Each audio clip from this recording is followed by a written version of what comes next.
Una breve exposición cristológica del Nuevo Testamento. ¿Por qué una breve sesión cristológica?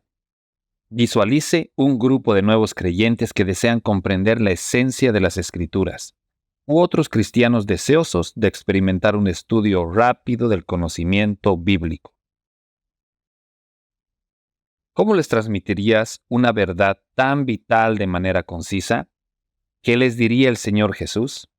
En el Evangelio de Lucas, guió a los discípulos dudosos a través de una cristología acelerada después de su resurrección, instruyéndoles acerca de sí mismo a partir de pasajes clave del Antiguo Testamento. Examinar profundamente la representación de Cristo en el Nuevo Testamento dentro del contexto del primer siglo es un esfuerzo emocionante. Un Evangelio, 4 presentaciones. En el primer siglo, la humanidad alcanzó el cenit de la civilización. No es casualidad que las Escrituras hablen de la plenitud de los tiempos cuando Cristo vino a la tierra. Las Escrituras no se refieren a la tecnología, sino más bien a la universalidad del lenguaje, el arte y la cultura griega, y a la eficiencia y el pragmatismo del espíritu romano. La filosofía se había convertido en la vanguardia de la cultura, haciendo que el panteón greco-romano pareciera obsoleto para muchos fieles del siglo I. Desafortunadamente, el ocultismo también iba en aumento en todo el imperio, y la nación judía estaba plagada de pecados secretos y posesiones demoníacas. Muchas naciones dieron forma al panorama étnico del imperio y Dios no las ignoró. Dios diseñó un mensaje del Evangelio de 4 maneras: judía, romana, griega y universal. Mateo muestra un énfasis judío. Por el contrario, Marcos está adaptado a una audiencia romana. Luego Lucas documenta la historia que rodea el nacimiento del Mesías para abordar las expectativas griegas. Finalmente, Juan trasciende las culturas, acuñando un evangelio que llega directamente al alma humana. A lo largo de la historia, estas 4 culturas no desaparecieron. Israel ha regresado a su tierra. El pragmatismo romano está siempre presente. La academia griega es el medio estándar de estudio y los humanos todavía responden a un simple mensaje universal de amor. El Evangelio de Dios versus el Evangelio de Roma.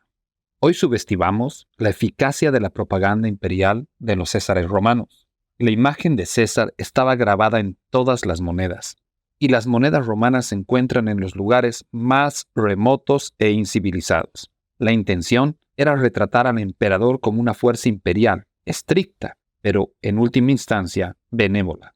Las estatuas de César Augusto estaban presentes en todo el imperio romano, lo que indica que él, junto con Júpiter, era adorado en todas partes, incluso en fuertes fronterizos y pueblos rurales. César Augusto fue entrenado por Julio César en todas las complejidades de la política y la manipulación. Augusto, formidable en todo el reino, obtuvo los títulos supremos del imperio: Imperator César Augustus, Princeps Civitatis, que significa primer o destacado ciudadano, y Pontifex Maximus, jefe del colegio sacerdotal romano. Lo llamaron Hijo de Dios, Salvador y Señor. Pudo asegurar la paz romana para el imperio, un periodo de relativa paz y prosperidad para sus súbditos. Era el Dios de Roma proclamando el Evangelio de Roma. Contrariamente a lo que era el imperio romano, Dios no usó propaganda ni coacción. Trabajando pacientemente a lo largo de los siglos, usó la verdad y el Espíritu Santo para revelar el verdadero Evangelio, de manera incremental, durante un lapso de 1400 años. Augusto provenía de una familia noble y rica de la ciudad de Bilitrae.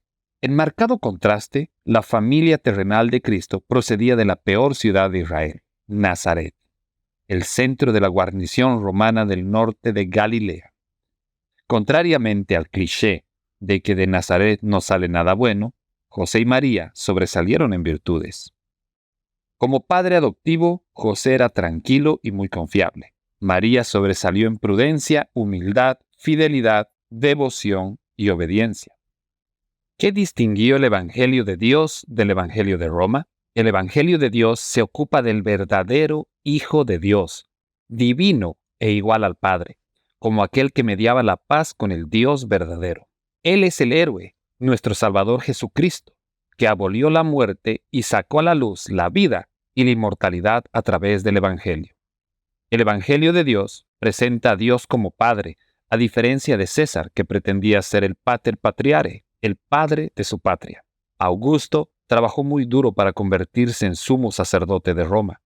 Sirvió a deidades paganas como Júpiter, Celo, Apolo y Diana, que no podían ofrecer perdón de pecados, aunque los romanos no tenían un concepto bíblico del pecado. Por el contrario, Cristo, como sumo sacerdote, entró una vez para siempre en el lugar santísimo por su propia sangre, asegurando así la redención eterna.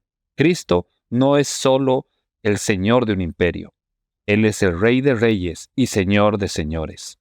Juan resume magistralmente el Evangelio de Dios y sabemos que el Hijo de Dios ha venido y nos ha dado entendimiento para conocer al que es verdadero, y estamos en aquel que es verdadero, en su Hijo Jesucristo. Este es el Dios verdadero y la vida eterna. Juan 5, versículo 20. El Evangelio de Mateo. ¿Qué mejor manera de hacer la transición al Nuevo Testamento que con la genealogía de Cristo al comienzo del Evangelio? Desde el comienzo, Mateo establece las credenciales del Rey Mesías para el lector judío. Lo que más le importaba a los judíos era la declaración profética. Así dice el Señor. De manera convincente, la obra del Espíritu Santo y las citas del Antiguo Testamento dan peso al relato de Mateo. Emplea una combinación de 130 citas directas y alusiones indirectas del Antiguo Testamento a lo largo de su Evangelio. El Señor Jesús es el clímax de las profecías. Sin embargo, hay un fuerte elemento gentil presente con la inclusión de Tamar, Rahab y Ruth. Todas son gentiles. Asimismo, Cristo es la simiente de Abraham, el hijo de David con alguna ascendencia gentil. El título Hijo de David aparece 9 veces en Mateo como una forma de demostrar su mesianismo a los lectores judíos, pero solo 6 veces en todos los demás evangelios. Una vez más, los gentiles desempeñan un papel importante en este evangelio judío, ya que Cristo es honrado por la delegación de los magos gentiles, en contraste con el rechazo de Herodes y el pueblo de Jerusalén. Cristo Rey se esfuerza por restaurar su nación, primero mediante la enseñanza y luego mediante la curación, incluido el exorcismo. A lo largo del Evangelio de Mateo, los discursos de Cristo están organizados en 5 secciones similares a los 5 libros de Moisés, lo que significa que Él es el profeta del que habló Moisés. Independientemente de su colosal obra y enseñanza, Jesús es rechazado por el Israel apóstata. Sufre burlas, interrogatorios brutales, azotes y crucifixión por parte de los heréticos y fanáticos líderes, sumos sacerdotales que conspiraron con las autoridades romanas para darle muerte. El relato de la resurrección es épico. Un ángel descendió del cielo, provocó un poderoso terremoto, hizo retroceder la lápida donde yacía el cuerpo de Cristo y luego se sentó sobre ella. Esta fue una gran demostración de poder contra los guardias romanos. Posteriormente, se dirigió a María Magdalena y a la otra María con palabras tranquilizadoras. El Evangelio concluye con la gran comisión de Cristo a los gentiles en lugar de a los judíos. Aplicación. Qué consuelo para nosotros como gentiles saber que estamos relacionados con Cristo como parientes lejanos a través de gentiles como Rahab y Ruth. Él es nuestro pariente redentor.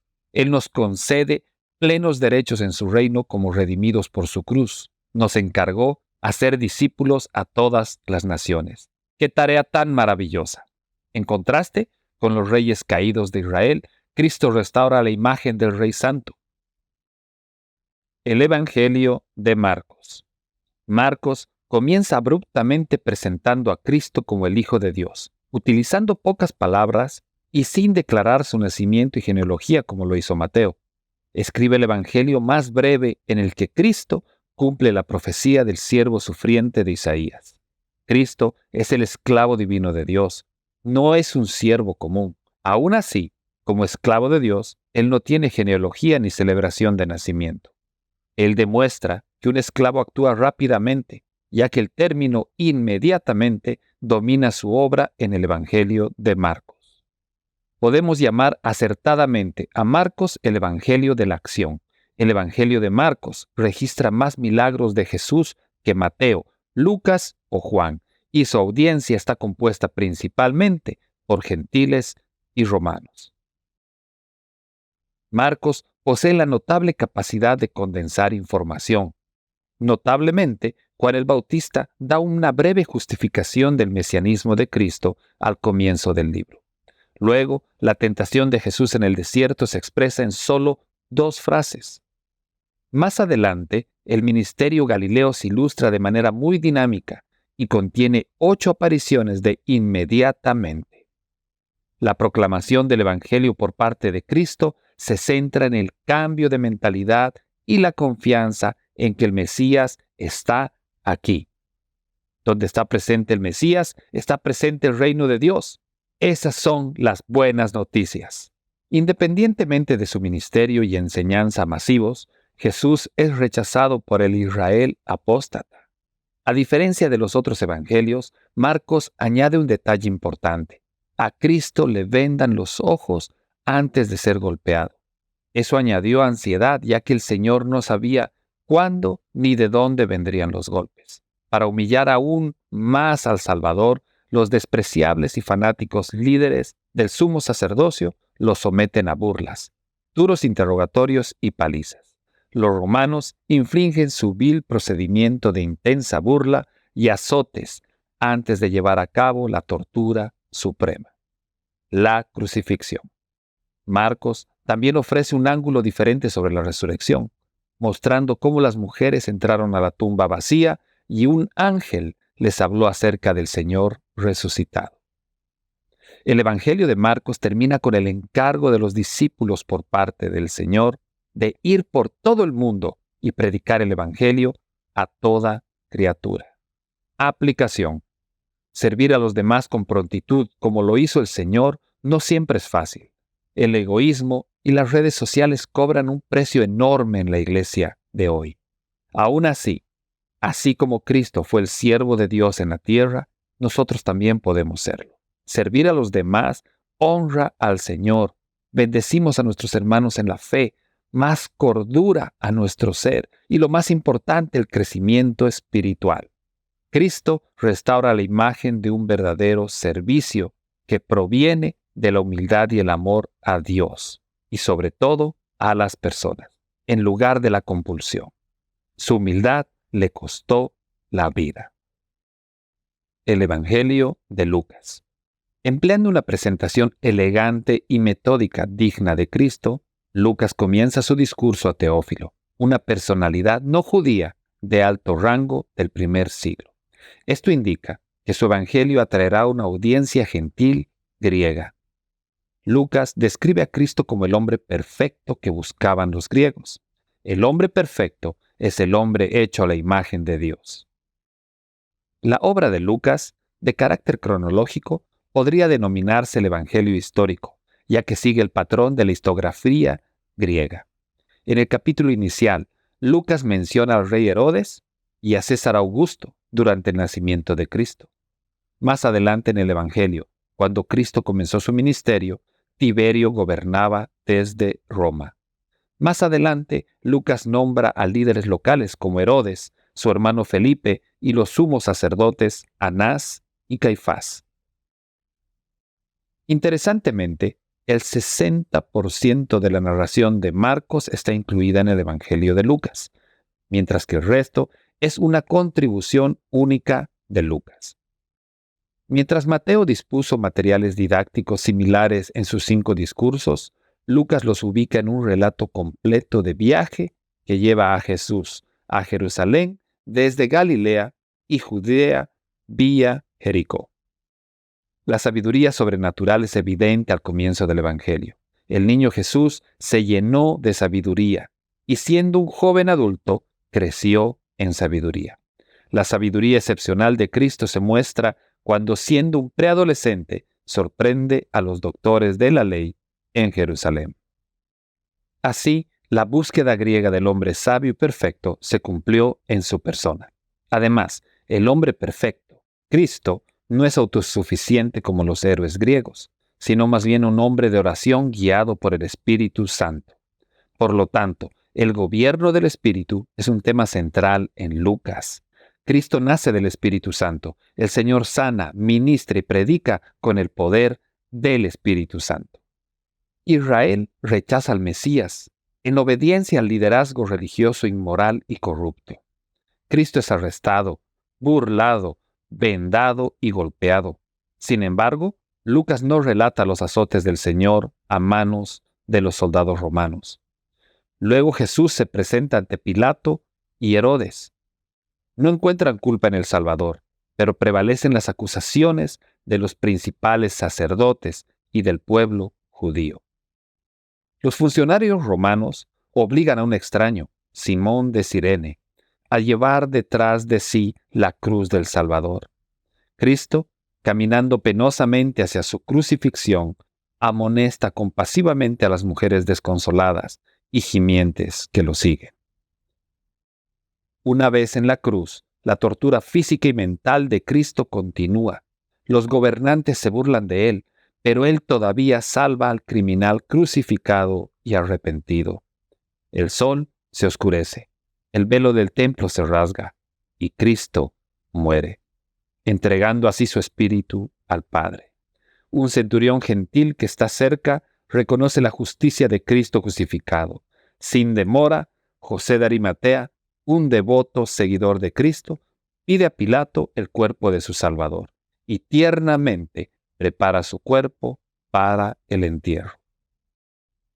En la mañana de la resurrección, María Magdalena, Juana y María, la madre de Santiago, llegan a la tumba vacía. Lucas caracteriza a estas mujeres como heroínas, fuertes en la fe, mientras los discípulos permanecen incrédulos. Pedro contempla la tumba vacía y se marcha perplejo. El mismo día, Cristo resucitado se revela a dos discípulos que iban camino a Emaús. Resume el Antiguo Testamento haciendo referencia a sí mismo en dos declaraciones. Luego, desaparece y reaparece entre los discípulos en Jerusalén, mostrando sus manos y sus pies, ofreciendo una seguridad tierna y personal. Reafirma la conexión entre sufrimiento y resurrección, como se predice en el Antiguo Testamento. El Evangelio de Lucas termina con la Gran Comisión, que implica la predicación del arrepentimiento y la remisión de los pecados en su nombre. Cristo les promete la venida del Espíritu Santo, y mientras lo adoran, los bendice mientras asciende al cielo. Este es el único Evangelio que registra la ascensión. Aplicación. Una hermosa aplicación de este Evangelio es que Cristo, el hombre perfecto, se preocupa profundamente por las personas abrumadas por las enfermedades, las dolencias y la opresión demoníaca. Hoy en día vemos cada vez más miembros de iglesia narcisistas, consumidos por la moda y las tendencias. Por el contrario, cuando seguimos el ejemplo de compasión de Cristo, adquirimos un carácter verdaderamente atractivo.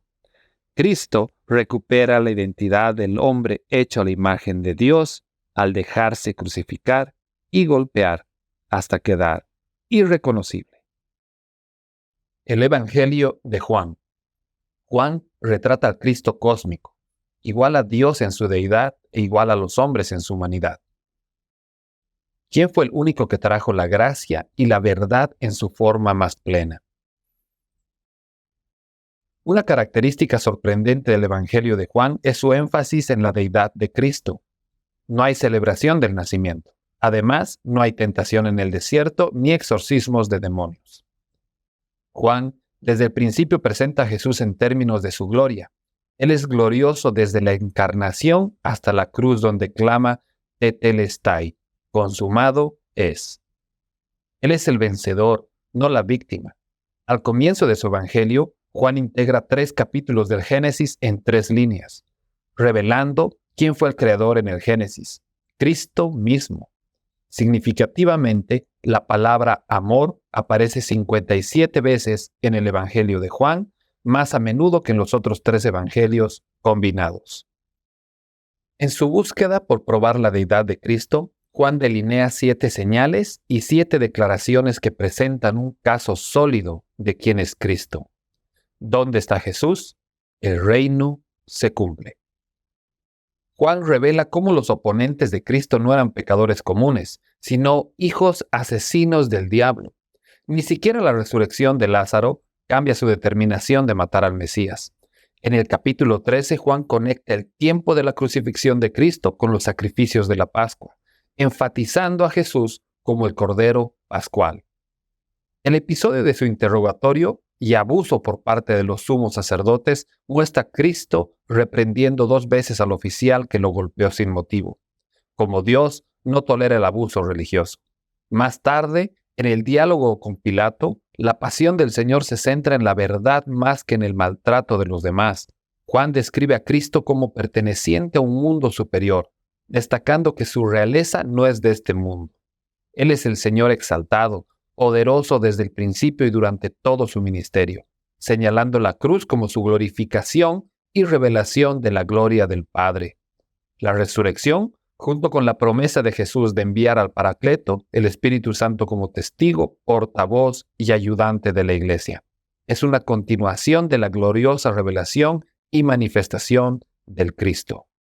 En Juan, el Señor resucitado se preocupa muy específicamente por personas como María Magdalena, Tomás y Pedro. María, la primera en visitar la tumba de Cristo, es también la primera en ver a Cristo resucitado. Cristo bondadosamente corrige la incredulidad de Tomás y restaura a Pedro delante de los discípulos de una manera amorosa pero firme. Aplicación. Una de las características únicas de este evangelio es que el Cristo cósmico, el Logos, aunque es Dios encarnado, es muy personal en su interacción con los individuos. Hay una invitación para que el lector ponga su confianza en Él como el Hijo de Dios, siendo el resultado la vida eterna.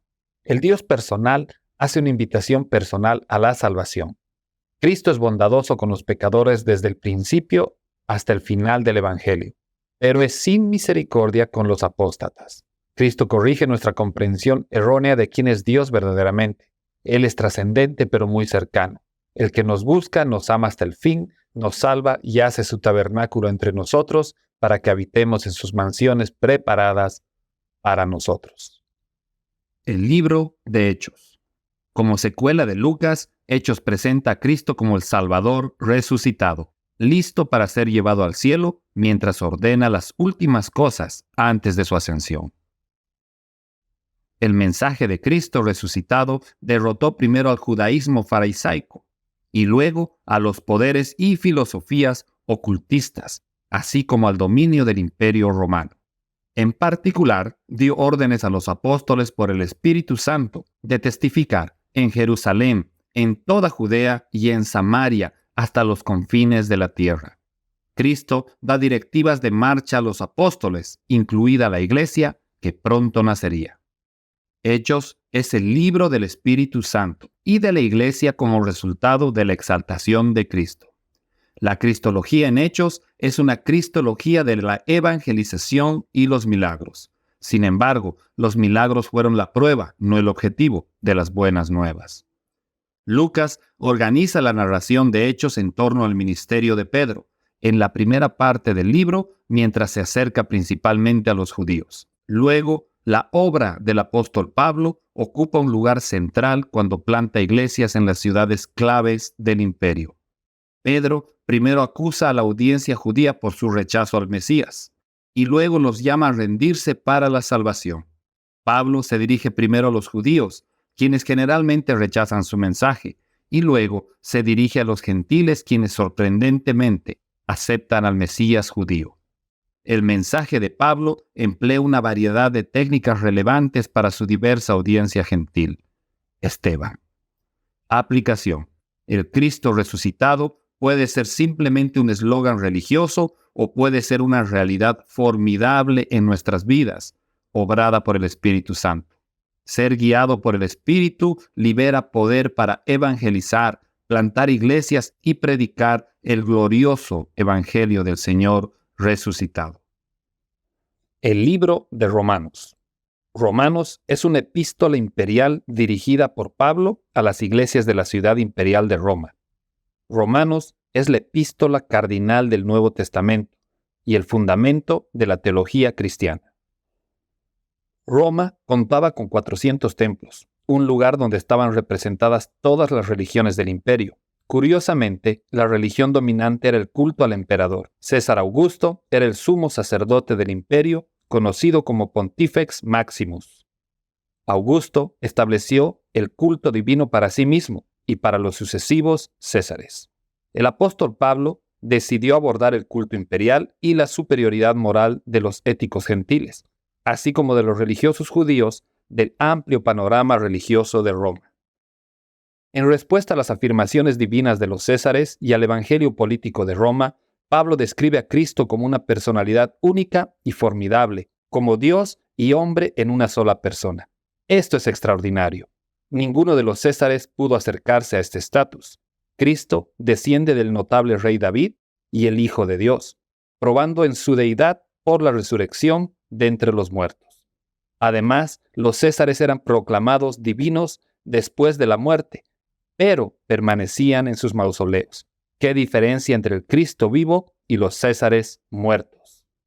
César era el Señor romano, pero el Señor Jesús es a la vez nuestro Señor y nuestro César.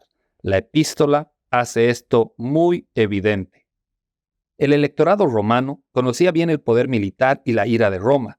Pablo llama la atención de los creyentes en Roma sobre el poder insuperable de la resurrección de Cristo y el poder del Evangelio para salvar a las personas de la condenación eterna. En el libro de Romanos, la ira y la acusación de Dios son devastadoras. Muchos se sorprenden al descubrir que los filósofos éticos y los judíos religiosos moralistas reciben la misma condena absoluta como personas injustas, agresivas y sin ley. Los paganos sabían cómo apaciguar la ira de los dioses mediante sacrificios de sangre, y los judíos tenían el sistema de sacrificios en el templo. A esto se le llamó propiciación. Sin embargo, la ira de Dios no puede apaciguarse con la propiciación humana, por lo que Cristo apacigua la ira de Dios mediante una propiciación perfecta en su sangre derramada. La redención se entendía en todo el mundo antiguo. Por eso Pablo explica cómo Cristo nos reclamó mediante la redención como resultado de que la ira de Dios fue apaciguada. La propiciación y la redención son las bases legales de nuestra justificación.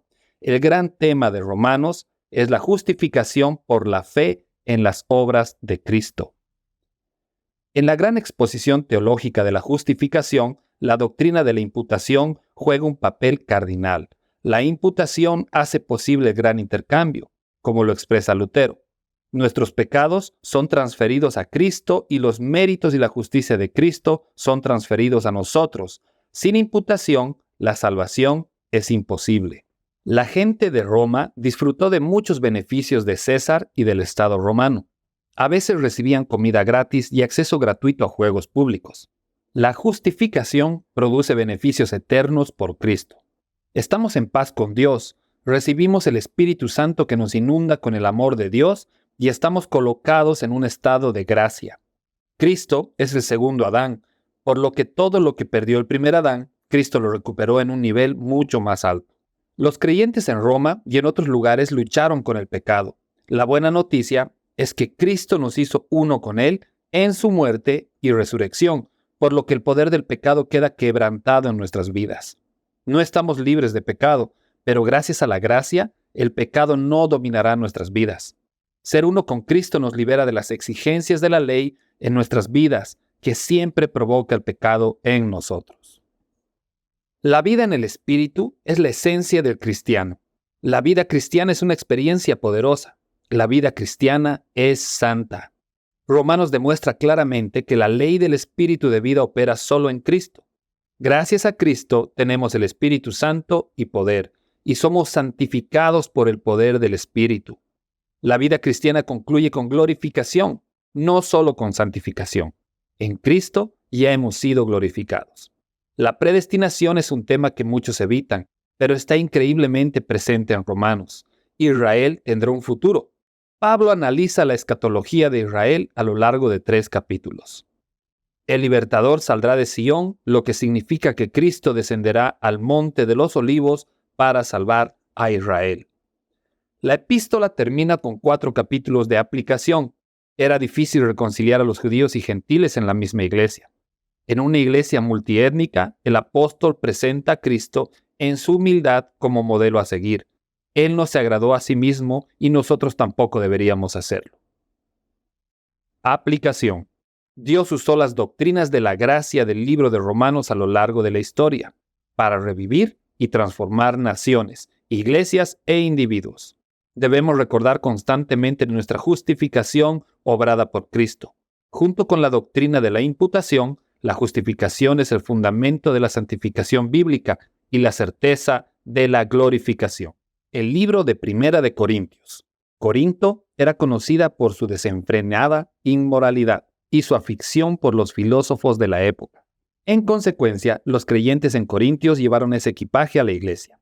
Con este conocimiento, el apóstol Pablo comienza estratégicamente recordando a los creyentes en Corintios sus derechos y privilegios en Cristo. Sin este remedio cristológico para la iglesia, la congregación habría atravesado enormes problemas morales y doctrinales. En lugar de abordar primero el pecado de los corintios, Pablo explica cómo en Cristo no solo ya estaban santificados a través de la santificación posicional, sino que también fueron llamados a vivir en una santificación práctica. Al comienzo de la epístola se proclama a Cristo como nuestro Señor Jesucristo, el Señor de todos los santos. El apóstol, enviado por Cristo para predicar el Evangelio en Corinto, evitó el lenguaje filosófico. De lo contrario, la cruz de Cristo quedaría anulada. La cruz de Cristo no estaba destinada a satisfacer el anhelo insaciable de señales de los judíos, ni podía someterse a especulaciones filosóficas. Dado que Cristo es la esencia del Evangelio, su muerte, sepultura, resurrección y aparición a los testigos presenciales es el Evangelio. Los corintios estaban condicionados filosóficamente, por lo que Pablo responde con 2 declaraciones sobresalientes. Primero, el Evangelio hace de Cristo nuestra sabiduría. Segundo, el Evangelio también confiere usar la mente de Cristo. Esas 2 cualidades son un regalo inmensurable para la iglesia. Muchos corintios no creían en la resurrección de Cristo. El apóstol aborda ampliamente esta gigantesca herejía, presentando la explicación más extensa de la resurrección en el Nuevo Testamento. Aplicación. Estamos rodeados por un asedio de pecados similar al de Corintio del siglo I. Como a los corintios les gustaban las personalidades y la filosofía, nosotros también tenemos nuestras propias estrellas del entretenimiento y creencias filosóficas. Por otro lado, Dios Padre nos fortalece por el poder de la cruz de Cristo. Él nos enriquece en toda doctrina y conocimiento para que no tengamos ninguna necesidad espiritual o filosófica. El libro de Segunda de Corintios. En su segunda carta a los Corintios, el apóstol Pablo defiende su ministerio ante la tribulada iglesia en Corinto, que desafió su legitimidad y autoridad. Contrarresta a los miembros de la iglesia no regenerados, a los falsos maestros y a los judaizantes que han desacreditado su ministerio. La carta es difícil de entender a menos que tengamos presentes estos asuntos relacionados con los oponentes de Pablo. El apóstol comienza a construir un caso contra sus enemigos apelando a sus sufrimientos, aflicciones ministeriales insoportables que les sobrevinieron de diversas maneras. Ningún otro apóstol experimentó lo que él soportó. Su terrible experiencia se debió a la persecución que sufrió la iglesia mientras era fariseo. En mayor medida, su identidad con Cristo multiplicó sus aflicciones. La cristología de Segunda de Corintios es una cristología del sufrimiento, lo que da crédito a su apostolado que los pretendientes y falsos profetas pasaron por alto por completo. Después de una breve introducción, el apóstol afirma sin rodeos que sufre abundantemente por Cristo, pero inmediatamente después declara que el consuelo de Cristo es igualmente abundante. El apóstol menciona la muerte numerosas veces, pero afirma simplemente que Cristo todavía lo librará. En este contexto de la persecución de Pablo, desafíos desgarradores y a veces muerte inminente, Cristo es la garantía de las promesas de Dios junto con la ayuda del Espíritu Santo para sobrevivir en el ministerio. Cristo es el lugar espiritual donde el triunfo siempre está asegurado. Aquí, el triunfo nuevamente está relacionado con la supervivencia en el ministerio. El apóstol habla con la autoridad de Cristo, plenamente consciente de la gran responsabilidad de la predicación bíblica. Esto contrasta con los falsos profetas que venden la palabra con fines de lucro. A los verdaderos creyentes entre los corintios se les llama carta de Cristo, lo que significa que tienen la semejanza del Señor. El ministerio cristocéntrico de Pablo está sellado por el Espíritu Santo y por Dios mismo. Aplicación. La vida y el ministerio cristiano siguen los pasos de Cristo no solo en las victorias, sino también en los sufrimientos.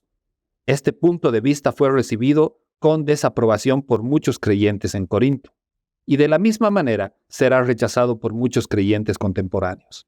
Estos cínicos ignoran el hecho de que Cristo fue más evidente en el apóstol Pablo a través de los sufrimientos que de la elocuencia retórica de los falsos maestros.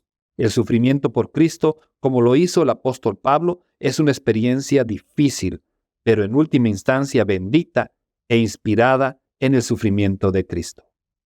El libro de Gálatas. La iglesia de Galacia se vieron afectadas por los judaizantes y su falso evangelio. Posteriormente, el apóstol Pablo da una respuesta poderosa, pero devastadora a los herejes invasores. Los pone bajo maldición. Solo Cristo es suficiente para la salvación, y cualquier adición, como la ley y la circuncisión, crean un evangelio falso. Los promotores del falso evangelio están maldecidos por Dios y enfrentarán la condenación eterna. Cristo se entregó por nuestros pecados para librarnos de este siglo malo, que incluye a los herejes y apóstatas. En el caso de los Gálatas, a los judaizantes. Cristo es la revelación del verdadero evangelio, lo que significa que su obra está completa y no hay necesidad de guardar la ley ni la circuncisión. Cristo, el Hijo de Dios, nos amó y se entregó a sí mismo por nosotros, redimiéndonos de la maldición de la ley, siendo maldecido por nosotros. Bienaventurados estamos crucificados con Cristo para que Él viva en nosotros. Gálatas afirma que a través de Cristo Jesús, las bendiciones de Abraham están disponibles para los gentiles. Los creyentes en Galacia conocían la suma importancia de recibir el Espíritu Santo. Así, el apóstol hace una pregunta crucial. ¿Se recibe el Espíritu Santo por las obras de la ley o por la fe en Cristo crucificado? La respuesta es obvia. La confianza en Cristo conduce a la morada del Espíritu. Como creyentes privilegiados, somos designados por Cristo como hijos de Dios. Estamos revestidos de Él y bautizados en Él. Cristo nos liberó de la esclavitud de la obediencia a la ley y de la circuncisión. Por tanto, debemos mantenernos firmes contra cualquier esclavitud a la ley. Por la cruz de Cristo, el mundo está crucificado para nosotros y nosotros para el mundo. Aplicación. La gracia de Dios no es barata. El precio fue la tortura y la muerte por crucifixión del Hijo de Dios. Por tanto, la defensa del Evangelio de la gracia no tiene piedad para con los judaizantes a quienes el apóstol Pablo maldice. Nosotros también debemos ser conscientes de que los adventistas del séptimo día y otros judaizantes no son hermanos, y debemos exponerlos de acuerdo con las enseñanzas de la epístola a los Gálatas. Los adventistas del séptimo día son guiados por las enseñanzas de la falsa profetisa Elena G. White. Intentan constantemente adoctrinar a la gente con sus falsas enseñanzas, llevándolas a la esclavitud del sábado y de la observancia a la ley. El libro de Efesios. Asia era la provincia más importante del Imperio Romano, y Éfeso era su ciudad principal más rica. Con una población de 250,000 de habitantes, Éfeso era el centro del ocultismo en Asia Menor y la sede del procónsul romano de la región. El apóstol Pablo plantó una iglesia que tuvo que librar una enorme guerra espiritual. La epístola les proporciona los recursos teológicos y prácticos que necesitan para funcionar individualmente y como cuerpo eclesial en un ambiente demoníaco. Sin embargo, el ocultismo no era la única amenaza. También soplaban vientos de falsa doctrina. Más tarde, en 1 de Timoteo, aprenderemos que la mitología judía, el ascetismo y las ideas pregnósticas enfrentan a la iglesia. Los creyentes de Éfeso resistieron influencias satánicas, pero casi cayeron fatalmente cuando abandonaron su primer amor antes de que el Señor les llamara la atención. La epístola de Efesios sobresale en gracia, gloria, riquezas, amor, redención y el poder de Dios en oposición a la concentración espiritual más oscura del Imperio Romano. La palabra poder se usa en Efesios más que en cualquier otra epístola. Lo oculto es seductor y brutal. Los efesios experimentaron de primera mano el terror de las tinieblas cuando el endemoniado venció a los 7 hijos de Seba. Éfeso contaba con 50 deidades, muchas religiones ocultas, y en su apogeo estaba el culto a Artemisa de los efesios. Por el contrario, el apóstol Pablo, a través del Espíritu Santo, escribe un capítulo único en Efesios 1, con fuertes temas trinitarios y cristológicos que contrarrestan el ocultismo de la época. Pablo comienza este libro con un poderoso capítulo cristológico, con el fin de desmantelar el deseo de la cultura oculta predominante de interferir contra la iglesia en Éfeso. Cuando es necesario, utiliza el lenguaje efesio, palabras específicas del ocultismo de Asia Menor, como principado, autoridad, poder, dominio y gobernantes de las tinieblas. En Efesios, todas las bendiciones espirituales en los lugares celestiales en Cristo están contenidas en forma resumida en el primer capítulo, extendiéndose hasta la sección inicial del segundo capítulo. La frase en él es un lugar espiritual que domina el primer capítulo de la carta. En oposición a las mentiras del ocultismo, Efesio presenta el Evangelio como la palabra de verdad. Los creyentes de Éfeso confiaron en Cristo y fueron sellados con el Espíritu Santo de la promesa, quien garantiza la herencia de todos los creyentes, trayendo la gloria a la tercera persona de la Trinidad. Como resultado de la influencia ocultista en Éfeso, consideramos por qué el apóstol Pablo llama a Dios el Padre de la Gloria. Dado que el diablo es el padre de la mentira y las tinieblas características del ocultismo, Éfeso necesitaba lo contrario, la gloria de Dios y la luz de la verdad presente en la iglesia. El ocultismo crea ceguera espiritual y desesperanza, generando conocimiento esotérico, entre comillas. El apóstol ora estratégicamente para que Dios Padre dé sabiduría a los efesios y les revele al Dios verdadero, brindándoles así esperanza y conocimiento de las riquezas de la gloria de su herencia en los santos. Pablo anhelaba que los efesios comprendieran que Dios se opone al poder del oculto con la extraordinaria grandeza de su poder, destruyendo por completo cualquier poder demoníaco. Dios empleó este poder infinito cuando Cristo resucitó de entre los muertos y se sentó a su diestra en los lugares celestiales. Además, todas las cosas fueron puestas bajo sus pies, incluidas las jerarquías demoníacas. En el siglo I, el vencedor de una batalla aplastaba el cuello del enemigo con su pie. Cristo aplastó para siempre la oposición demoníaca y reina como la gloriosa cabeza de la iglesia. Junto con las influencias ocultas, el templo de Diana en Éfeso ejercitó una influencia órfica, irresistible en la ciudad. Locales y visitantes de toda Asia propalaban alrededor del templo. El apóstol aborda esta idolatría mostrando ampliamente cómo la iglesia es una nueva familia de judíos y gentiles, reunidos como una nueva comunidad.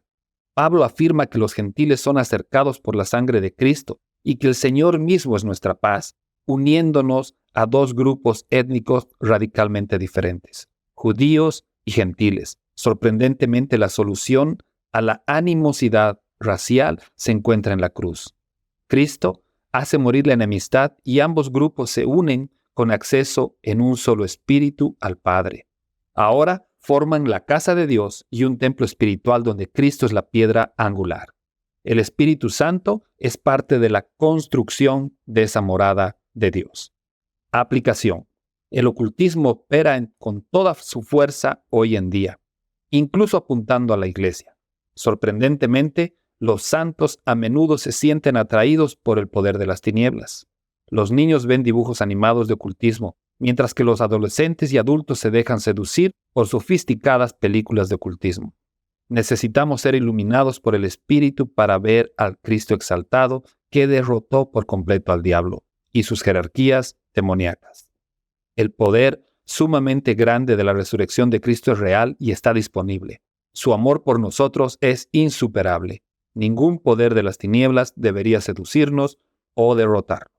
El libro de Filipenses.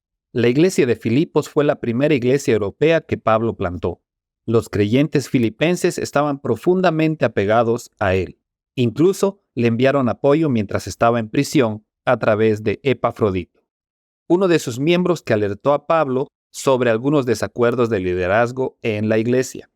La respuesta de Pablo es una cristología distinta de la humillación. Él construye su argumento a favor de la unidad, alentando mucho a los creyentes en Filipos, quienes eran los santos en Cristo Jesús. Les asegura que Dios perfeccionará su obra en ellos hasta el día de Cristo Jesús. Necesitaban esa garantía consoladora. Expresa su amor incondicional por ellos, diciendo que los anhela con el afecto de Cristo. Él quiere que florezcan con obras de justicia que vienen a través de Jesucristo para la gloria de Dios. No es un prisionero común y corriente. Está en prisión por la causa de Cristo. Exaltará a Cristo, ya sea por vida o por muerte. Asimismo, a los filipenses se les concedió la oportunidad de exaltar a Cristo padeciendo por él. Luego, pasa a la mayor exposición teológica de la epístola. Explica que antes de pedir a los creyentes filipenses que se humillen unos con otros, deben reconocer a Cristo como el mayor ejemplo de humildad. Cristo no dio por sentado que fuera igual a Dios, aceptó voluntariamente la encarnación, la humillación y la muerte en la cruz. Así como Cristo murió en la cruz por nosotros, nosotros debemos morir a nosotros mismos cuando las relaciones en la iglesia son tensas. Cristo fue exaltado sobre todo nombre para siempre, y toda rodilla se doblará ante él. Así como Cristo fue recompensado por su humillación, nosotros también seremos recompensados por nuestra humildad unos con otros. La mentalidad de regocijarnos en el Señor fue para salvaguardar el alma de los filipenses y también para la nuestra. Como la iglesia de Filipos fue infiltrada por judaizantes, Pablo afirma que quiere ser encontrado en Cristo, no en el judaísmo. ¡Qué gran argumento contra los falsos maestros! Filipenses contiene, en pocas palabras, una de las mayores doctrinas de justificación. Los filipenses apreciaban su ciudadanía romana, y el apóstol responde con el hecho de que esperamos un Salvador, el Señor Jesucristo, que transformará nuestros humildes cuerpos para que seamos como su cuerpo glorioso, así como Cristo tiene el poder de sujetar todas las cosas a Él mismo. La epístola cierra con varias declaraciones poderosas que alientan a los filipenses a mantenerse firmes en el Señor, oponiéndose a las disensiones. Pablo los exhorta a continuar regocijándose en el Señor para ayudar a la unidad de la hermandad. El apóstol estaba acostumbrado a sobrevivir a cualquier condición porque todo lo podía en Cristo Jesús, que lo fortaleció. Mientras los filipenses cuidaban de él les aseguró que Dios cuidará de sus necesidades más profundas a través de Cristo Jesús. Aplicación. Ninguna iglesia está exenta de discordia y ataque de falsos maestros. Si seguimos las pautas de Filipenses, podemos apagar la discordia practicando la humildad de Cristo. También podemos oponernos a los falsos maestros si conocemos y manejamos con precisión la gran doctrina de la justificación. El libro de Colosenses. La iglesia en Colosas experimentó una amplia gama de ataques heréticos, como filosofías seculares, gnosticismo temprano, religiones misteriosas, judaísmo, misticismo y adoración de ángeles. Estas herejías intentaron socavar la preeminencia y suficiencia de Cristo. La epístola del apóstol a los Colosenses representa el mayor escrito cristológico del Nuevo Testamento. Colosenses pone gran énfasis en la materia física, con la intención de contrarrestar la mentalidad de la filosofía platónica y el gnosticismo temprano. Palabras como cuerpo, creación, sangre, imagen, carne y primogénito son fundamentales para comprender esta epístola. El gnosticismo, influenciado por la filosofía platónica, veía el universo material, incluido el cuerpo humano, como una creación errónea de los semidioses. Retrataron a Cristo como el semidios, una emanación del único su Dios. Su afirmación fue un ataque directo a la deidad de Cristo. Para ellos, el cuerpo era una prisión para el alma. La resurrección, el regreso del alma a un cuerpo físico, se consideraba una completa tontería. Desde una perspectiva bíblica, el universo creado y el cuerpo humano, incluidos los animales y las plantas, son la manifestación de la múltiple e infinita sabiduría de Dios. Por eso, Dios eligió revelarse en una personalidad humana, que incluye el cuerpo humano. Las religiones de misterio que prevalecían en el siglo I utilizaban ceremonias de iniciación secretas. Una de las frases claves en estas religiones era misterio y sabiduría. Así, las religiones de misterio, los falsos maestros y los infiltrados gnósticos afirmaban que los cristianos estaban incompletos, que necesitaban una gnosis especial que pertenecía a su reino. Para ellos, el pecado era la ignorancia de su iluminación. Consideraban que las almas de las personas eran de la misma esencia que el Uno, su Dios, por lo que afirmaban que eran divinas. Este fue otro ataque a la deidad de Cristo. A la luz de estas ideologías erróneas, Colosenses proclama a Cristo como el sujeto del amor supremo de Dios. Él proporciona redención y perdón de pecados a través de su sangre, no mediante una gnosis ni rituales de iniciación. Además, es el revelador del Dios invisible, la imagen encarnada de Dios y plenamente divino, coigual con el Padre y el Espíritu Santo.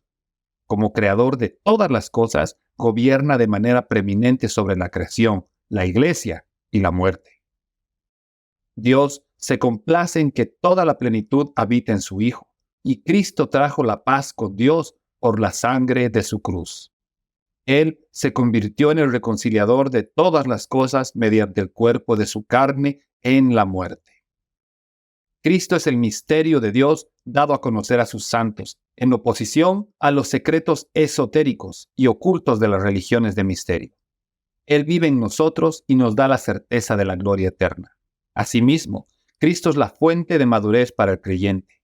En Cristo está escondida toda la riqueza de la sabiduría y el conocimiento, por lo que no hay verdadera sabiduría ni conocimiento espiritual fuera de Él.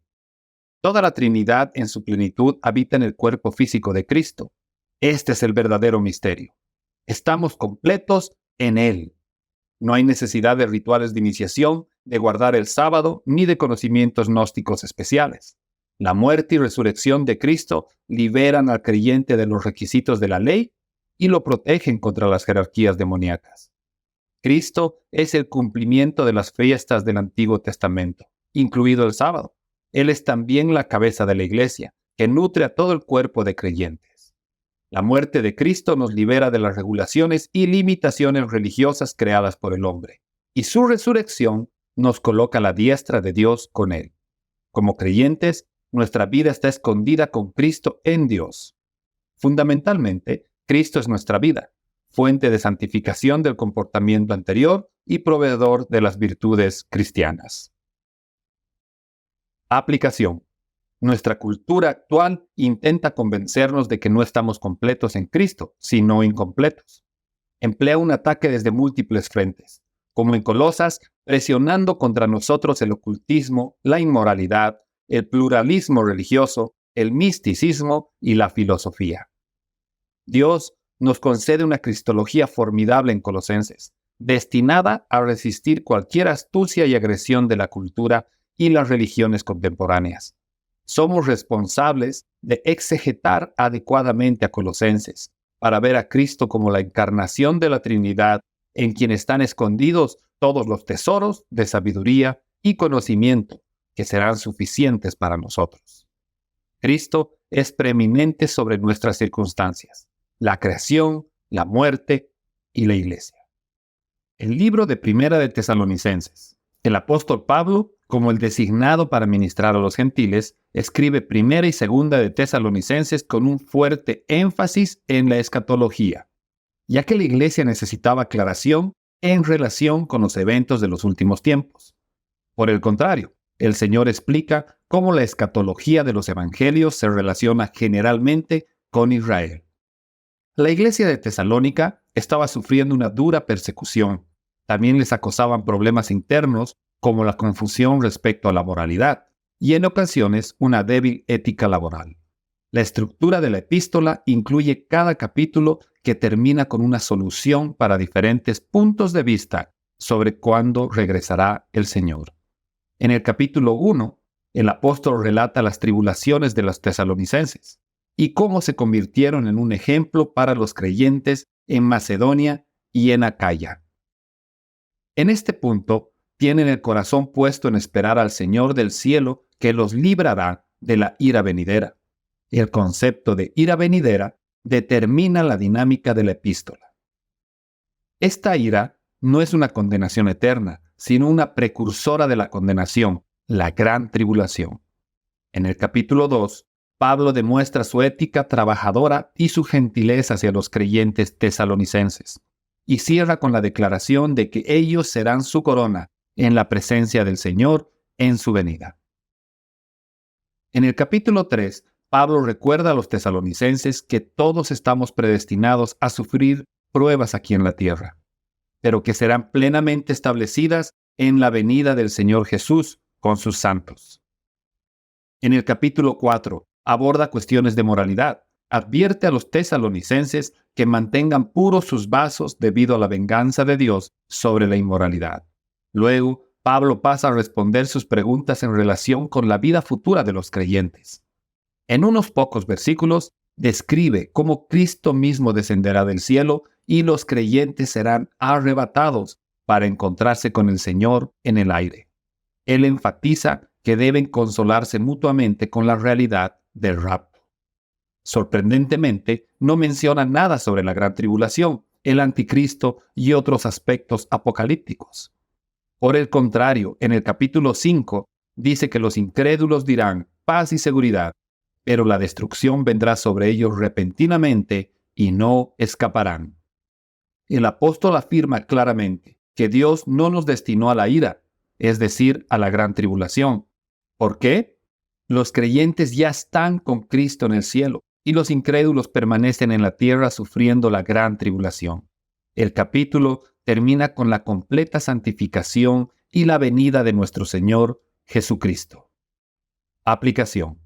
La iglesia en Tesalónica estuvo expuesta a una grave persecución. Su consuelo estaba en el regreso del Señor y en no soportar la gran tribulación. De lo contrario, el apóstol les habría dicho que se prepararan para la gran tribulación, pero les comparte que Dios no nos predestinó para la ira. Los creyentes de hoy tienen una variedad de puntos de vista sobre la escatología. Debemos examinar los puntos de vista de denominaciones tradicionales sobre la escatología, de acuerdo con una exégesis seria sobre el tema. El libro de Segunda de Tesalonicenses. La iglesia en Tesalónica continuó experimentando una variedad de pruebas, como persecuciones y aflicciones. El apóstol les asegura que Dios exigirá retribución por los males sufridos por los santos, cuando el Señor Jesús sea revelado desde el cielo con ángeles poderosos en llamas de fuego. De entrada, volvemos a ver la solución escatológica en una epístola escatológica. Los enemigos de Cristo sufrirán destrucción eterna, excluidos de la presencia del Señor y de la presencia de su poder cuando Él venga y sea glorificado con sus santos. Hasta entonces, los alienta con la certeza de que Cristo será glorificado en ellos, también aquí, en la tierra. La severidad de las pruebas que enfrentaron los tesalonicenses fue tal que creyeron que la gran tribulación ya estaba sobre ellos. Y como resultado, escribieron al apóstol pidiendo que los ayudara a comprender lo que habían sufrido. El apóstol los ayuda haciendo una distinción entre la venida de nuestro Señor Jesucristo, nuestra reunión con Él y el día del Señor. Reitera lo que les dijo en Primera de Tesalonicenses, que no estamos destinados a la ira, es decir, a la gran tribulación. Luego les esboza una cronología. El hombre de pecado que reinará durante la gran tribulación solo será revelado después de que surja la apostasía. Esta no es una apostasía común a lo largo de los siglos. Esta es la gran apostasía final. El apóstol concluye con una garantía: el que mantiene restringido al anticristo. Diversos puntos de vista especulan quién podría ser, pero creo que solo el Espíritu Santo puede frenar al anticristo. Entonces, cuando se elimine la presencia activa del Espíritu Santo a través de la Iglesia, entonces el anticristo entrará en escena para seguir su curso de maldad hasta que el Señor lo mate en su venida, concluyendo así la gran tribulación. El apóstol insta nuevamente a los tesalonicenses a dar gracias a Dios por haberlos elegido para salvación, que es también salvación de la gran tribulación. La mayor bendición será obtener la gloria del Señor Jesucristo. Se insta a los tesalonicenses a mantenerse firmes en las enseñanzas escatológicas que recibieron del apóstol Pablo. Aplicación. Debemos reconocer las distinciones que hace el apóstol Pablo entre la venida del Señor y el día del Señor. El anticristo será asesinado personalmente por el Señor durante los acontecimientos del día del Señor. La venida del Señor implica que nos reunamos con Él antes de la gran tribulación. El libro de Primera de Timoteo. El apóstol Pablo prepara a Timoteo para pasar la batuta del liderazgo espiritual, equipándolo con una comprensión de la piedad de Cristo, que no es una especulación mística, sino más bien una vida práctica regida por Cristo en todos los ámbitos. La piedad de Cristo está en el centro de Primera de Timoteo. Cristo es nuestra esperanza. Así comienza victoriosamente el apóstol su epístola testamentaria a su mejor discípulo, Timoteo. Cristo brinda esperanza al apóstol que estaba en prisión y a Timoteo que estaba preparado para emprender una tarea mayor que su capacidad. Cristo ofrece esperanza a cada uno de nosotros individualmente. Timoteo se fortalece aún más por la gracia, la misericordia y la paz de Dios Padre y de Cristo el Señor.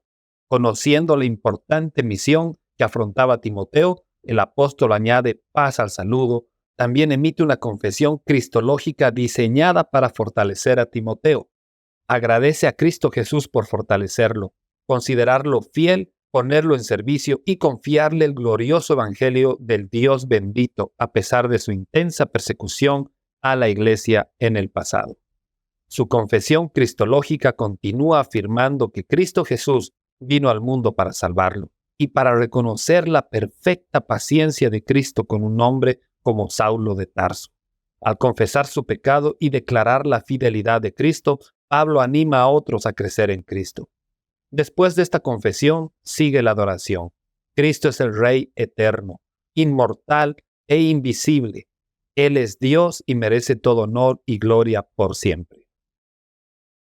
Pablo regresa a una confesión soteriológica, cristológica, retratando a Cristo como el mediador entre Dios y los hombres. Esta vez, los hombres son funcionarios del país. Cristo Jesús, hombre, es el rescate voluntario para todos. En cuanto a la organización y función de la Iglesia, la norma es la piedad de Cristo. Pablo lo describe como revelado en carne, justificado por el Espíritu, visto por los ángeles y proclamado entre las naciones, creído en el mundo y finalmente glorificado. El objetivo es enfatizar la importancia de la integridad y la piedad entre los líderes de la Iglesia, derivadas únicamente de Cristo, que caminó sobre la tierra como nosotros, no ajeno a nuestras tentaciones. La epístola termina con una impresionante presentación de Cristo. Le recuerda a Timoteo la buena confesión de Cristo ante Poncio Pilato, que Él es el bienaventurado y único soberano sobre todos los reyes. Él es inmortal y habita en una luz cegadora y posee todo el honor y el dominio por la eternidad. El Señor vendrá otra vez. Por lo tanto, se insta a Timoteo a guardar el mandamiento sin mancha ni reproche, viviendo una vida irreprochable y siendo consciente de la magnificencia y el poder de Cristo. Aplicación. Tenemos una crisis de piedad en la iglesia de hoy.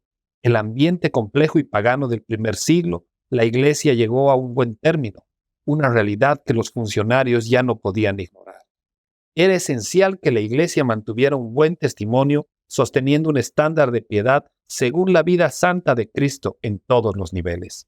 Cristo es descrito como el único mediador entre Dios y los hombres, incluidos los hombres de las jerarquías romanas. Él es el bendito y único soberano sobre todos los reyes, quien ordena todo honor y dominio por la eternidad, en contraste con los efímeros gobernantes humanos. El libro de Segunda de Timoteo. Esta epístola contiene las últimas palabras del apóstol Pablo a Timoteo. La timidez y la vergüenza estaban invadiendo la vida de Timoteo. Se avecina una apostasía inminente. La muerte de Pablo también acechaba mientras esperaba su ejecución. Pero en el primer versículo habla de la promesa de vida en Cristo Jesús. No juega la religión, escribe como si ya estuviera en presencia de Cristo. Pablo afirma a Cristo Jesús como Señor en oposición a las afirmaciones blasfemas de Nerón. Timoteo, una vez más, recibe la gracia, la misericordia y la paz del Padre y del Señor. Pablo aborda los problemas de vergüenza y temor de Timoteo, animándolo a defender el testimonio del Señor. Se le recuerda que Dios no es el autor del temor, pero otorga poder, amor y sensatez. El miedo puede conducir a pensamientos y acciones irracionales. Por lo tanto, Pablo enfatiza que el sufrimiento por el Evangelio es según el poder de Dios, no según nuestra capacidad. Como remedio a este miedo irracional, Pablo da esperanza. Cristo abolió de una vez por todas el poder de la muerte en la cruz. Hasta la resurrección de Cristo, la muerte fue abolida para todos. Pero Cristo puso la vida y la inmortalidad a la vista mediante el mensaje del Evangelio. Por eso, el apóstol no se avergonzó de Cristo y sabía con certeza en quién creía. Pablo ofrece seguridad para ponerse al miedo. La vida cristiana se basa en las sanas palabras, junto con la fe y el amor que residen exclusivamente en Cristo Jesús. En Jesús no solo residen la fe y el amor, sino también la gracia en su plenitud. Se insta a Timoteo a ser fuerte en esa gracia. Cuando sea fuerte en la gracia del Señor, enseñará con valentía la doctrina apostólica a otros. Soportará las dificultades como un buen soldado de Cristo y actuará como un atleta y perseverará como un granjero trabajador. Se le asegura que el Señor le dará entendimiento en todo, ya que el apóstol pronto partiría y no estaría disponible para ayudar en el ministerio. Se le recuerda que incluso el Señor mismo enfrentó la muerte en su naturaleza humana. Los sufrimientos no son ejercicios religiosos inútiles, sino que existen por el bien de la salvación de muchos. Nuevamente se insta a Timoteo a perseverar fielmente.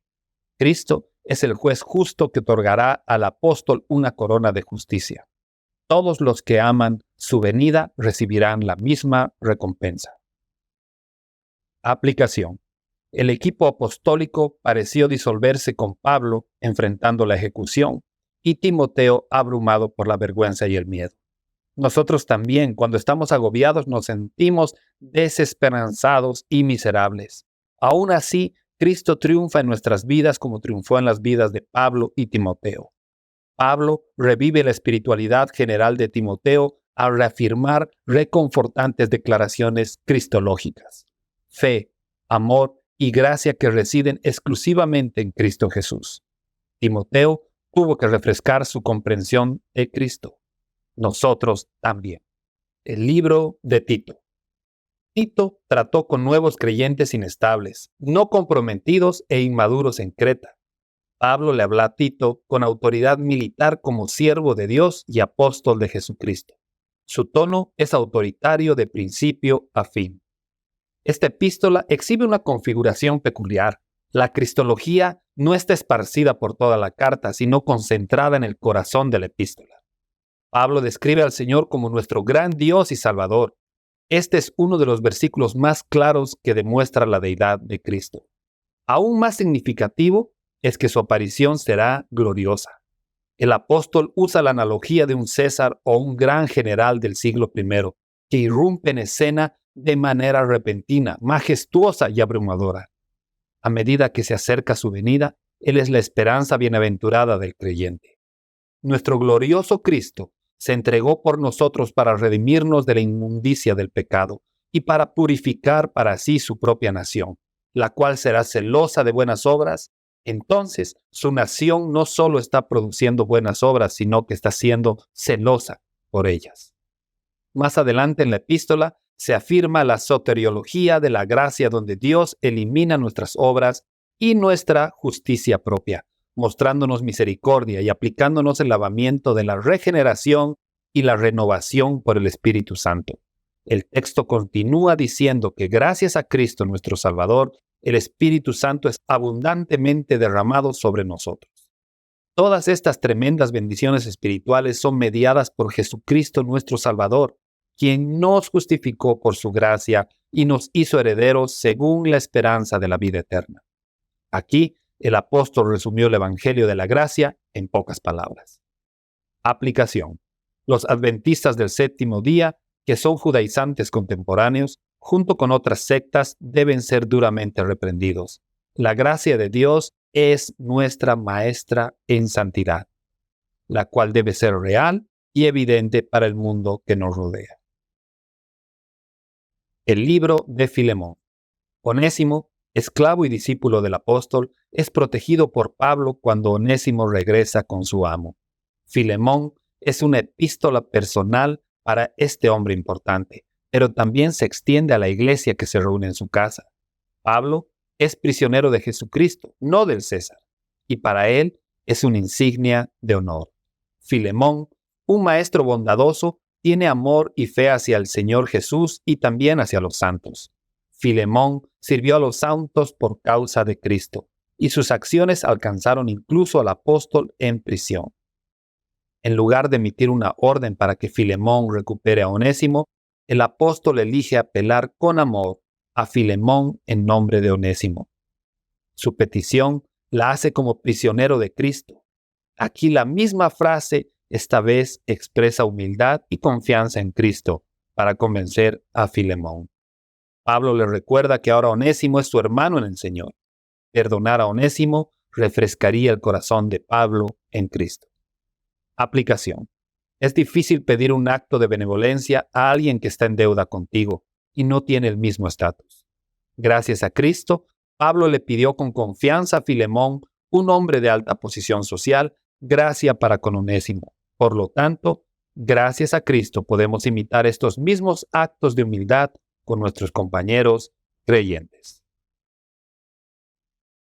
El libro de Hebreos. La iglesia judía del primer siglo entró en una grave fase de apostasía después de un comienzo entusiasta. No fueron pocos los que negaron a Cristo y regresaron al judaísmo, siendo esta la ofensa imperdonable. Para detener la marea de apostasía, el apóstol Pablo responde con el mayor tratado cristológico dirigido a los creyentes judíos. Hebreos emplea un lenguaje similar al levítico, que trata sobre los sacrificios de sangre, el pecado y el sacerdocio.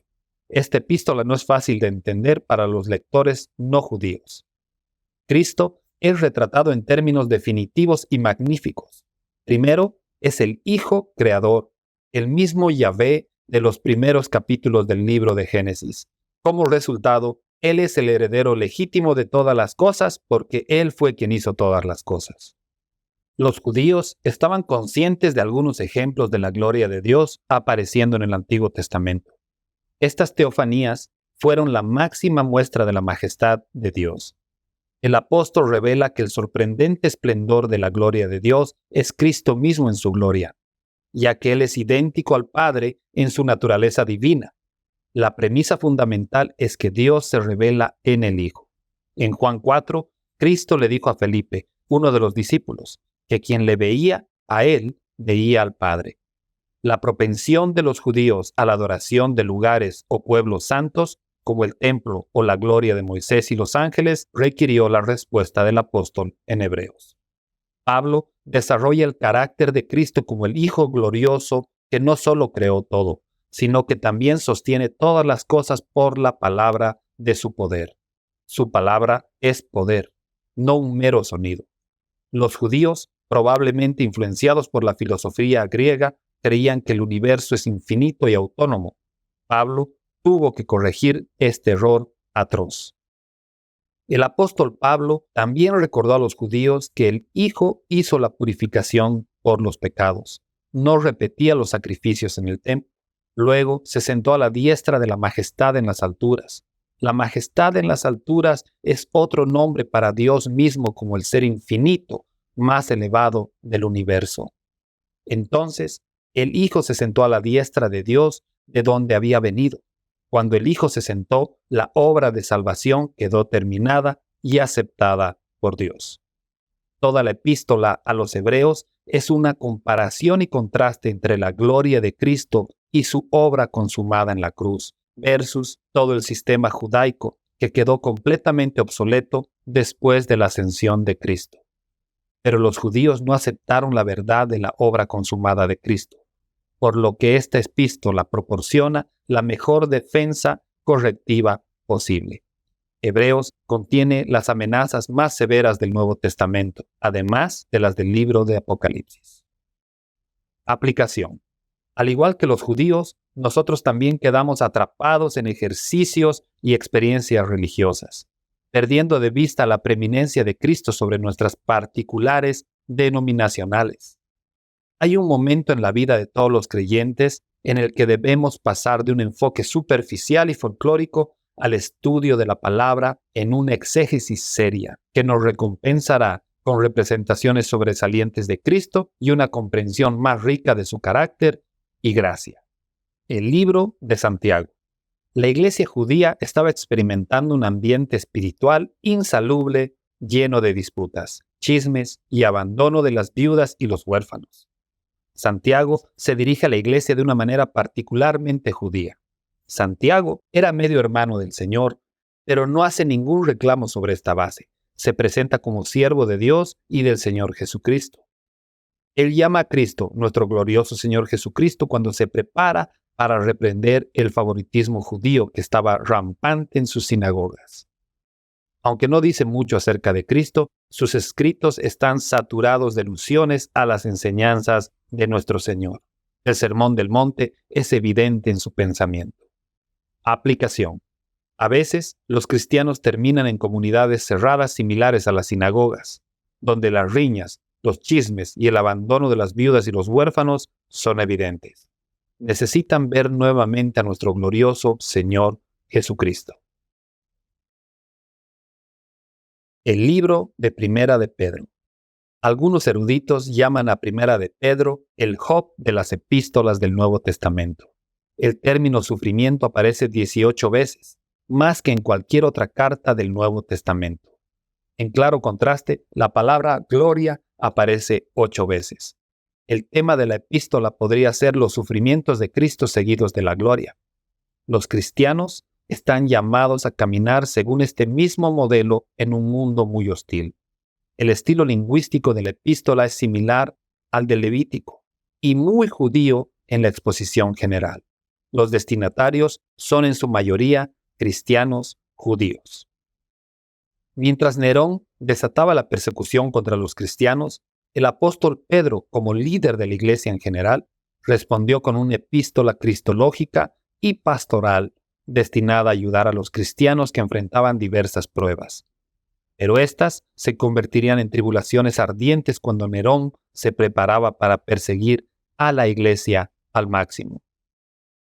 Como resultado, Pedro refiere a los creyentes a las profecías del sufrimiento de Cristo en el Antiguo Testamento y su reciente pasión y crucifixión.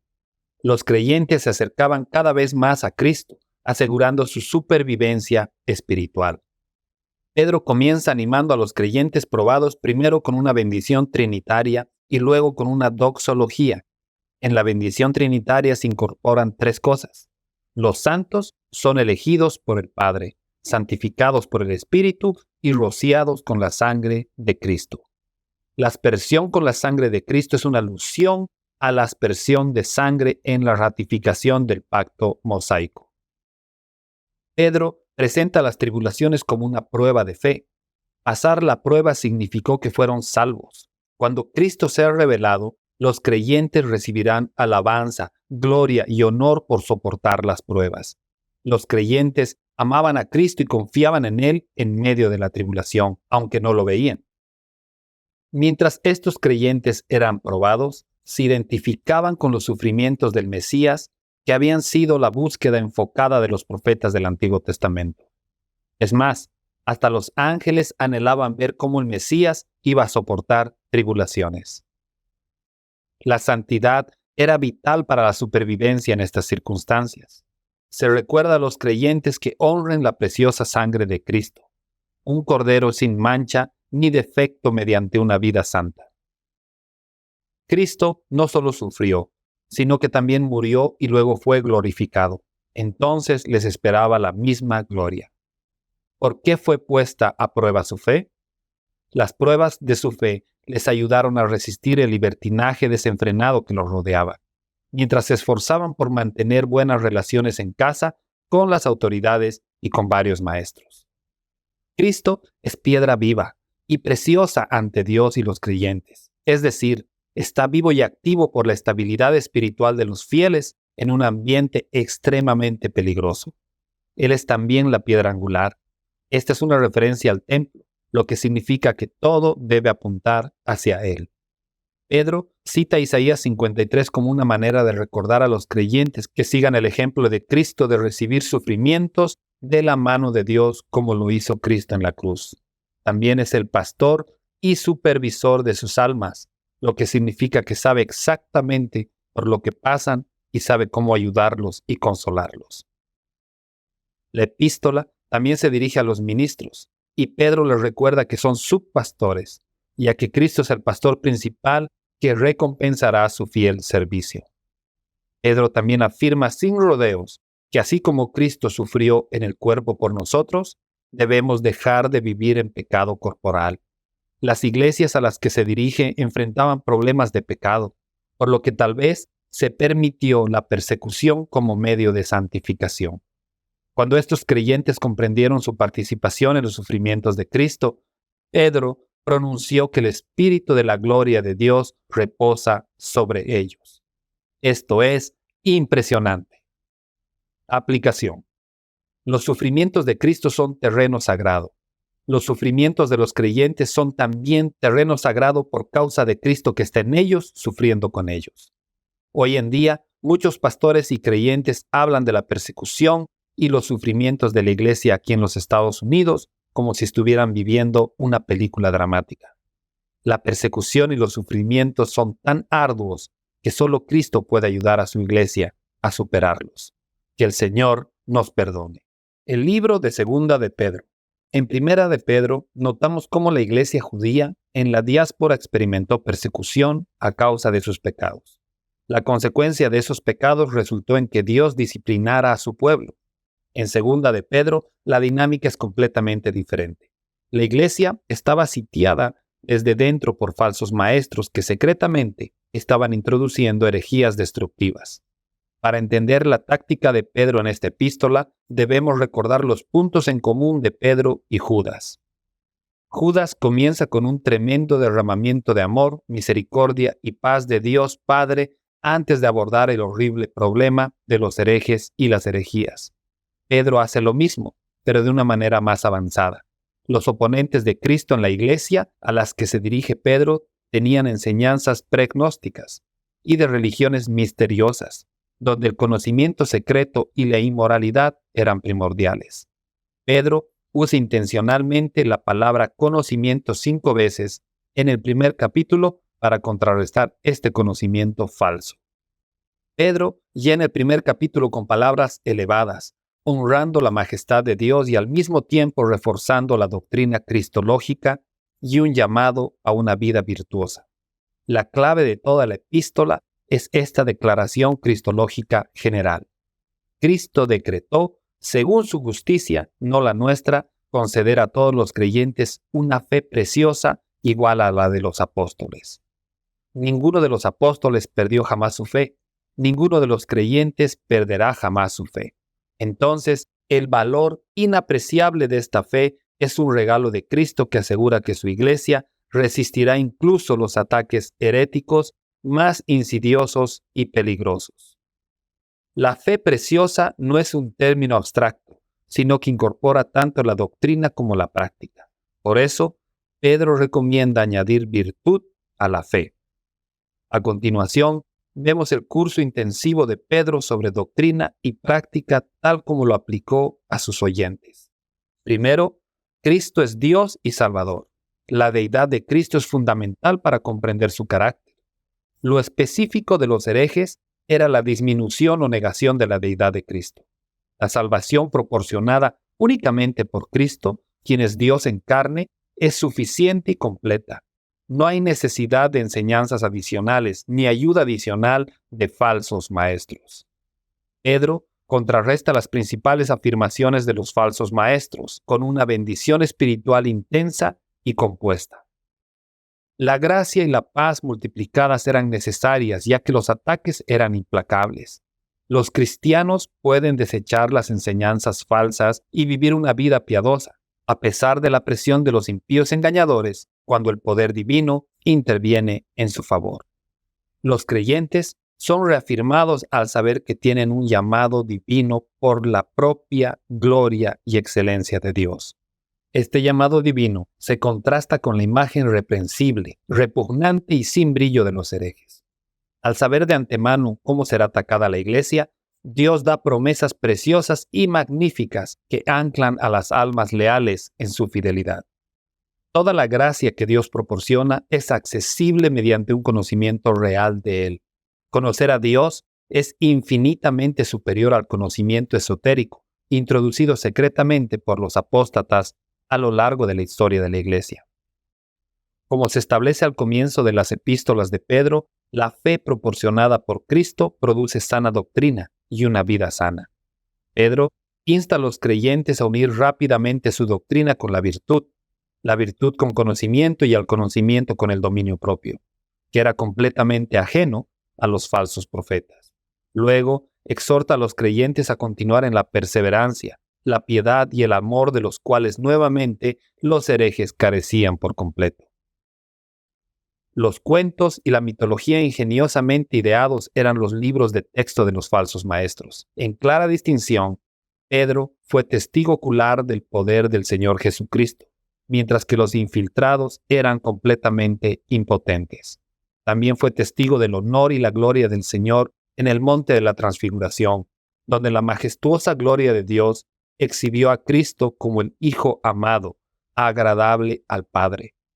Pedro, un participante del poder y la gloria de Cristo, demuestra su plena acreditación como apóstol de Cristo, en marcado contraste con las diabólicas falsificaciones espirituales que obraban en la iglesia en ese momento. Aplicación. El cristianismo no consiste solo en amor, gracia y caridad, sino también en una firme comprensión doctrinal para contraatacar a los herejes y las herejías. Una vida piadosa y virtuosa junto con la fe proporcionada por Cristo nos asegura el poder de Dios contra los falsos maestros y apóstatas. Cristo es nuestro Dios y Salvador. Por lo tanto, nuestro conocimiento de la deidad de Cristo es un componente esencial para resistir la falsa ideología y mitología de los agresores. El libro de Primera de Juan. Hacia finales del siglo I, el cristianismo estaba bien establecido. Los enemigos de la iglesia tampoco se quedaron inactivos, atacando a las iglesias con una variedad de herejías destructivas. Juan responde a esta invasión del mal con una carta integral y un testimonio cristológico muy poderoso. Él y los apóstoles vieron a Cristo, oyeron a Cristo y tocaron a Cristo. Le responde primero a los docetistas que afirmaban que Cristo no tenía cuerpo físico. Las implicaciones son obvias. No hay cuerpo físico, no hay muerte en la cruz. Luego no hay resurrección ni salvación. Los gnósticos despreciaban la materia física, considerándola un error de la creación. Juan sigue siendo coherente con lo que escribió sobre Cristo en su Evangelio. En ese Evangelio, Cristo es el Verbo que se hizo carne. Y siguiendo, en Primera de Juan, Cristo es el Verbo de vida. En el Evangelio, Cristo era el Verbo con Dios y en Primera de Juan, Cristo es la vida eterna, que estaba con el Padre. Los primeros gnósticos afirmaban tener conocimientos esotéricos especiales, accesibles a través de su iniciación. Juan responde con 32 afirmaciones como lo sabemos. Él y la Iglesia realmente entendieron las cosas espirituales proporcionadas por Cristo a través del Espíritu Santo. Juan con razón llamó anticristos a los herejes y luego quedan plenamente expuestos como hijos del diablo. Están llenos de odio hacia los hermanos, pero el apóstol contrarresta su maldad con un torrente de amor, mencionando 52 veces en esta breve epístola. Este amor es del Hijo y del Padre. Los herejes negaron tanto al Padre, mencionado 13 veces, como al Hijo, mencionado 22 veces. Y también negaron la Trinidad.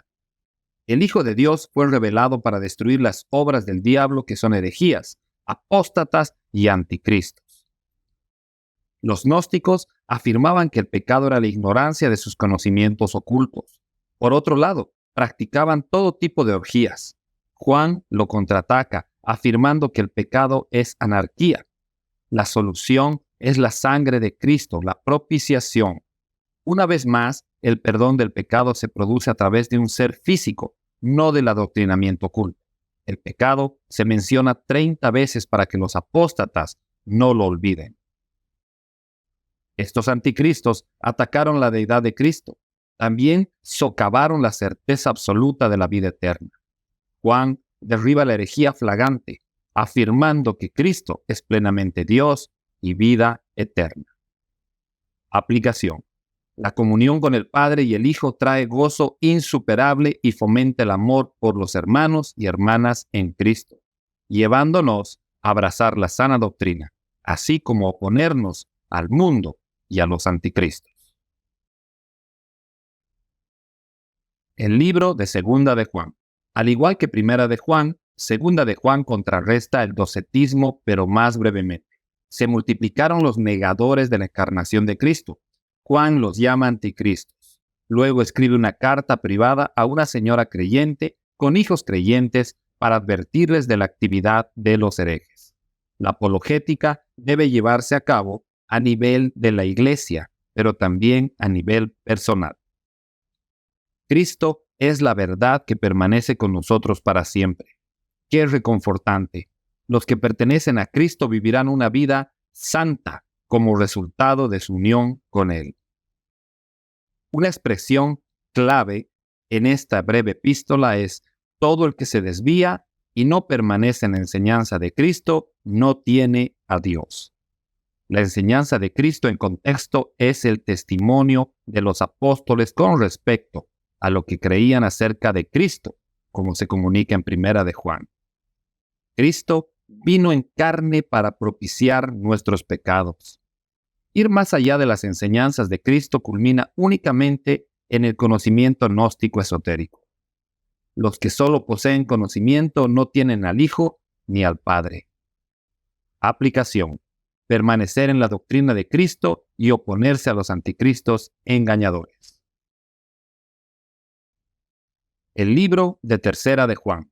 En Tercera de Juan, el apóstol sustituye la palabra Cristo por la palabra verdad. El término verdad aparece 6 veces en la epístola. Gallo era un líder en esa iglesia, un hombre que caminó con Cristo de una manera sobresaliente, a lo que Juan llama caminar en la verdad. En marcada oposición al cristianismo ejemplar de Gallo, un apóstata llamado Diótrefes estaba expulsando a la gente de la iglesia y prohibiendo la ayuda a los misioneros judíos. Juan lo llama malvado y que nunca vio a Dios. En contraste, un hombre llamado Demetrio recibió un buen testimonio de todos, incluso del mismo Cristo, a quien Juan metafóricamente llama la verdad. Qué notable es que alguien tenga un buen testimonio en su comunidad y como Cristo mismo a través de los hermanos. Aplicación. Seguir la verdad y oponerse a los apóstatas. El libro de Judas. Judas examina cómo avanza el asedio de los falsos profetas y maestros mientras la iglesia permanece en gran medida ajena a los grandes peligros de las enseñanzas heréticas. Escribe una carta breve pero poderosa, llamando al discernimiento y luchando ferozmente por la fe. Judas anima a los creyentes retratando a Cristo como aquel que viene con sus santos para hacer la guerra contra los pecadores rebeldes. Dice así: «He aquí, el Señor viene con muchos millares de sus santos para hacer juicio sobre todos, y para condenar a todos los impíos de todas sus obras de impiedad, acto de maldad y toda palabra dura pronunciada contra él por pecadores impíos». Judas explica que el contexto del fin de los tiempos, los creyentes deben esperar con expectativa en la misericordia que Cristo traerá en su venida. Los santos en Judas tienen tres cualidades: llamados, amados y guardados.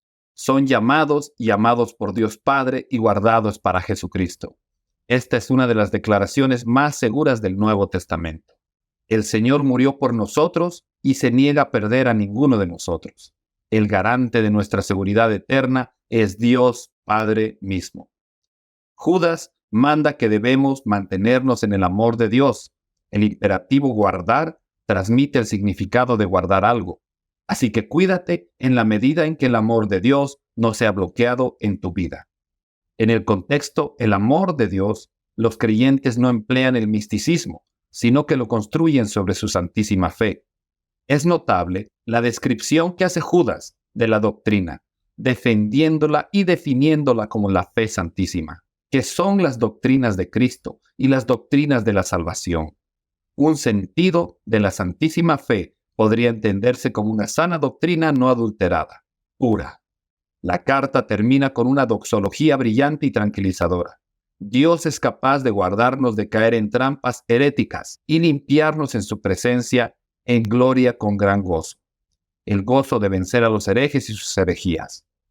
La doxología es compuesta, análoga al libro de Apocalipsis, y se presta a la recitación.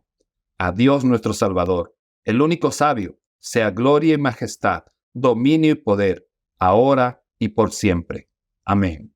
Judas, capítulo 1, versículo 25. Aplicación. Estamos obligados a mantenernos en el amor de Dios y a contender por la sana doctrina que una vez, para siempre, fue confiada a los santos. El libro de Apocalipsis. Cualquier documento respetable tiene una gran conclusión. Dios honró al apóstol Juan con el mandato de escribir el libro final de las Sagradas Escrituras. El Nuevo Testamento muestra destellos de la gloria de Cristo, pero el libro del Apocalipsis está lleno de la gloria de Cristo. El libro de Apocalipsis presenta a Cristo en su divina gloria como juez de la iglesia, del Israel apóstata y de toda la humanidad. Él desatará la gran tribulación, empleando calamidades cósmicas. Como vencedor, destruirá por completo a la bestia y su reino.